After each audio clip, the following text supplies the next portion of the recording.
Hello, and welcome to my review of the Book of Boba Fett, the show with two different scenes showing Boba getting dressed, and neither time does he do it himself, leading me to the only logical conclusion that he doesn't know how to dress himself. I'm your host, disappointed, but not surprised. Okay guys, let's get real. The Book of Boba Fett was not good. It failed spectacularly in basically every single aspect. I'm not here to mince words, the show was absolute unadulterated garbage. And of course, spoilers by the way, because I have way too much to say about this abysmal pile of filth to try to do it without spoiling it. And I mean, who are we kidding? You've all seen it by now, let's not pretend you haven't. Alright, let's start this from the beginning. At the end of Mando Season 2, when he killed Bib Fortuna and took over Jabba's palace, setting up for a whole Boba Fett spin-off show, I gotta admit, I was kinda scratching my head a little bit. Don't get me wrong, I was excited for it, of course. I love Boba Fett and always have, and I'm just one of many fans who's been anxiously awaiting any kind of Boba Fett show or movie since Disney took over the franchise. I've waited almost 10 years for this, so before you tell me I'm just another mindless hater, just know that I would have loved nothing more than for this show to be excellent. But when I saw this scene, I couldn't help but think that it wasn't even remotely set up, nor did it seem within character for Boba to decide he wanted to take over the territory of his former employer and rule Tatooine. That's it? He didn't want to stick his hand into any other elements of the criminal underworld. He was just content to rule over a planet he has no connection to and has, if anything, brought him nothing but pain. Okay. I guess I'm supposed to think that he cares about Tatooine now all of a sudden because he spent some time with the Tusken Raiders, but I don't see him doing anything with his newfound power to help out the various other tribes, so yeah, Boba taking over Jabba's palace didn't make any sense and it came out of nowhere, but I kinda just shrugged it off because I assumed if we were dedicating an entire show to this character that his motives would at least be explained. But the only explanation we really get is this. I'm tired of our kind dying because of the idiocy of others. And this doesn't make any sense at all. It wasn't Jabba's fault that Boba fell into the Sarlacc. You're the one who decided to take up bounty hunting, but if you're really tired of this line of work, then just retire. Why do you need to become a crime boss? I guess because he wants loyalty or something, I don't know. That's what he offers Finnick, but I mean, you can have loyal friends without running a criminal organization, which is also not really a criminal organization since you won't even allow criminal operations to operate under your rules, so what the fuck even is your plan? Defenders of this show like to say that we're finally getting character development for Boba, which is more than the original trilogy ever gave him. And if you want to argue that he was less than a character in the originals, fine. I tend to agree with you, much as I like him. In fact, were he not such a cool character in the books and comics, I probably wouldn't really care for him all that much. The thing is that in the original trilogy, he wasn't really meant to have a lot of development. He wasn't really a character because he wasn't supposed to be. He pushed the story along, played his part, and got out of there. I've always seen him as more of a man with no name, but in Star Wars. But don't sit there and tell me that this show characterizes him, because no, it really doesn't. For character development to work, you have to first explain how they originally view a certain idea about the world, what causes that idea to change, and what difference it makes to their viewpoint on the matter, and this show did absolutely none of these things. Boba Fett is now supposedly this honorable man, which doesn't align with what we've seen before at all. Again, in the books and comics that make him into an actual character, he has a sense of honor, but just from what we've seen in the original trilogy, this does not fit with his character at all. And even most of the books and comics that show him to be an honorable man aren't even canon, so don't give me that crap. I guess we're supposed to assume that spending time with the Tuskens made him honorable, but I'm not sure how that translates exactly. What is it about these savage, brutish creatures that screams honorable? Was it the part where they kidnapped and enslaved Boba? That wasn't very honorable. And yet, no, let's not forget the fact that they enslaved Boba, because he sure as hell seemed to. They imprison him against his will, force him to dig water that he's then not allowed to drink, and the only reason they freed him and accepted him into their tribe is because he fought a giant sand monster and saved a kid. If I was Boba, I'd be getting the fuck out of there. These guys are nothing but trouble. But instead he decides to take their culture as his own for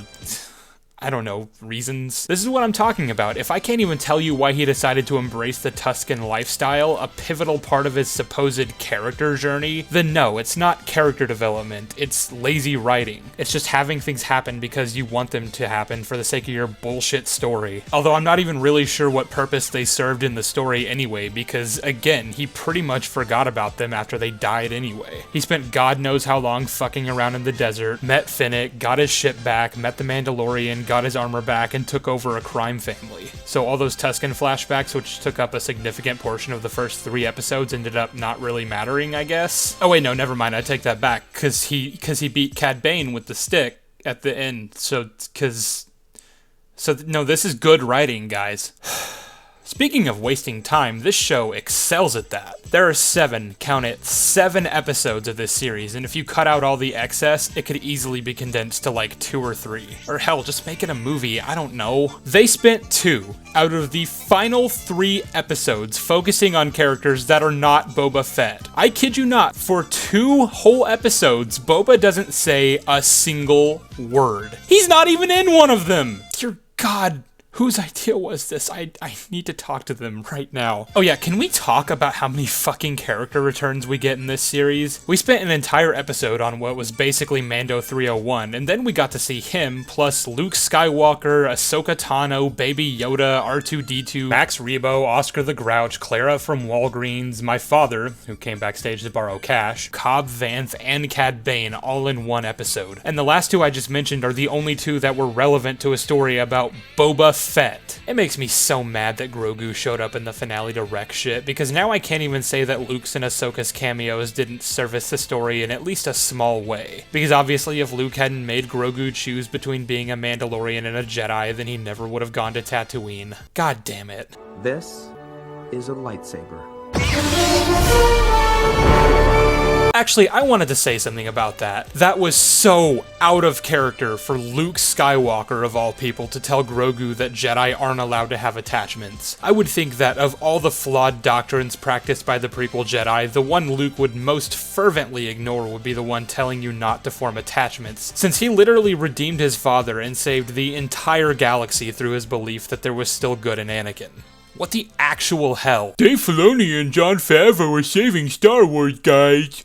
Kathleen Kennedy bad. It's weird that I'm even having to talk about this on a show called The Book of Boba Fett, but here we are. And don't get me wrong, I actually liked these episodes for the most part. In fact, they're the only 2 in the whole show that I would even say are good, which again is just so sad since neither of them have anything to do with the immediate plot. Don't you think it filled me with so much joy to finally see Luke and Ahsoka interact? I was ecstatic, and if it had happened in the right show, say Ahsoka or Mando Season 3, that would have been great. But not here. It added nothing to the story we were supposed to be watching, and that's just so sad to me. Now, fans have been suggesting lately that maybe it would have been better if, instead of a bunch of different shows set in the same time period and crossed over with one another, they just made one big, all-encompassing single show about all these characters and had like 20 episodes a season, with each character having a few episodes at a time to focus on their story, but jumping around a lot. Maybe at the end of each season, all the storylines kind of align and come together, and they have this big crossover fight or something. That could be pretty sick if done right. But I mean, I do like The Mandalorian, and I'm still hopeful for Ahsoka. I just wish I could have been able to say the same thing about this show. And I mean, the world building on this show is just atrocious, and that's kind of an important element in a show that's supposed to be about building an empire and rivaling gangs and territories to contend with. But I can't tell you a single thing about these other crime families that apparently make up Tatooine, because the show doesn't bother telling me about any of them. Also, Boba Fett taking over Jabba's territory by simply walking into the palace and shooting Bib Fortuna is laughably stupid. That's obviously not how it works. That'd be like if Palpatine walked into the Chancellor's office, killed Valorum, and declared himself the new Emperor. And how the fuck was Bib Fortuna able to just take the throne? He wasn't a ruler, he was a fucking servant. You're telling me that his brilliant cunning, or whatever the fuck Finnick described it as, was enough for him to consolidate power on territory from some of the most powerful gangsters in the galaxy? How come all those other crime bosses that apparently tried and failed to take Bib's territory were unsuccessful, when apparently all that was required was to simply walk in and shoot the bastard? That's seriously all it took! People like to shit on prequel politics, but world building and logistics are important, and this is why. I have no idea why Boba doesn't want the Pikes operating in his territory. So they run spice. Who cares? You're a crime boss. A boss of crime. You stand only to profit from this, I would think. I mean, I thought he just hated the Pikes because they obviously killed the Tuskens, but apparently he didn't even know that was them. Cad Bane had to tell him about it. So I really don't know why Boba doesn't like the Pikes, because the show can't be bothered to tell me. I have no idea why the Pikes even care about Tatooine. Why is it that the crime syndicate with the most lucrative spice operation in the galaxy would even bother with some backwater planet? Why does everyone in the show act like Tatooine is such a big deal? World building is important, guys. I hope you see that now. We should have gotten a show about Boba Fett fighting tooth and nail in a war for this territory that, by all rights, does not belong to him. Because, again, walking in and shooting whoever sits on the throne is obviously not how you take over an empire. His enemies should have been well established and fleshed out throughout the show. We should have gotten scenes of Boba and Fennec accruing allies, standing around a map on the table and dividing up their territory, plotting to overthrow their enemies. Instead, we got a show where Boba Fett doesn't have a single idea what he's doing. He's surrounded himself with a bunch of other people who have no idea what they're doing. They're all just kind of making it up as they go. Which is honestly much more realistic, since none of them are cut out to run a crime gotcha, and I will say that it's good that this show showed that Boba was obviously in over his head. Of course, there's a difference between in over his head and just downright stupid, and this show doesn't really know when to draw the line, but it's good in theory if not in practice at least. Boba Fett trusting the other crime families to stay neutral during his little feud with the Pikes is honestly the stupidest thing a Star Wars character has ever done, if you ask me. His entire plan was derailed and they all nearly died because he placed his trust in the hands of criminals who would see him dead without blinking an eye. Christ Jesus, we live in the worst timeline. And this was just one of many examples of Boba acting like a total dumbass. How about when he almost fell into the Sarlacc pit for a second time to get his armor back, which he should have known isn't in there since he was conscious while the Jawas removed it from his person. Plus, he was wearing it when he escaped. And I know I already said that the OT didn't establish much for Boba in the way of character, but at the very least they showed that he's really smart. Him figuring out Han's strategy for escaping the Empire and following him to Bespin is meant to convey to us, the audience, that he knows what the fuck he's doing. So I take personal offense to this show treating him like an idiot. The worst part is that I know this video is likely gonna fall on deaf ears. If there's one thing I've learned recently, it's that you're not allowed to criticize the people working on these shows because they're saving Star Wars from the clutches of the evil Kathleen Kennedy. But the fact of the matter is that I'm not gonna sit here and digest complete garbage just because the main character happens to be Boba Fett and he looks cool. That just isn't enough for me. But unfortunately for a lot of people, that's all it takes to wow them. I can already predict what the comment section of this video is gonna look like. It's gonna be filled with people either yelling at me, calling me a hater who can never just accept good things, or it's gonna be people passively aggressively dismissing every argument I've made here and telling me why the Book of Boba Fett is actually a masterpiece. So what's the point of making this video then? Why even bother if all it'll amount to is excessive arguing? Could it be that I love this character and just want to see good stories written about him? Nah, I'm just a mindless hater. The only good things I can really say about this show is that the music is pretty good, and I think that of all the characters, some of them were actually handled pretty well. Cad Bane and Din Djarin, namely. The rest were either irreparably ruined or never really had much in the way of a character to be ruined in the first place. And there's a lot more I could say about this show, but I could seriously be here all day if I tried to list all of my grievances here. And some of you may want that, but I'm just really tired. This show was god-awful, and it truly breaks my heart to have to say that about a show called Boba Fett. But it is what it is, so let's just give it a 3 out of 10 and move on with our lives. And for the love of God, let's just pray Kenobi doesn't get ruined too. By the way guys, my buddy Logan is also making a video about this show, and I don't know when he's gonna upload it because he's really slow and won't finish editing. But the second he does, I'll have the card up on the end screen here to this video, as well as links to the video and to his channel in the description and comment section down below. Tell him Papa Sheev sent ya. And as always, thanks for watching.